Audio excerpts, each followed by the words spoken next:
Vážené účastníčky kongresu, vážení účastníci kongresu, dovolte mi, aby som vás ako verejný ochranca práv pozdravil a zaželal veľa úspechov, najmä výsledkom vášho kongresu. Dovolte mi, aby som ešte využil aj túto formu na to a uistil vás a oboznámil vás aj s kompetenciou verejného ochrancu práv a kancelárie verejného ochrancu práv, že sme tu aj pre vás, pre vašich blízkych.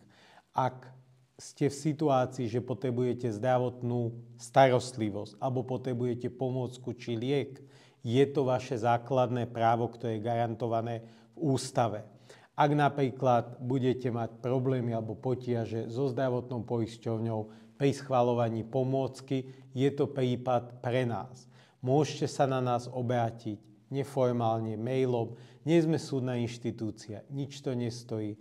Konanie je relatívne neformálne. Takže vás chcem týmto aj pozvať k spolupráci. Neváhajte sa na nás obrátiť. Dosiahli sme historicky veľké úspechy. Pomohli sme viacerým ľuďom, ktorých trápi nielen choroba, ale ich vlastne aj trápil nespravodlivý postup štátu alebo príslušných orgánov.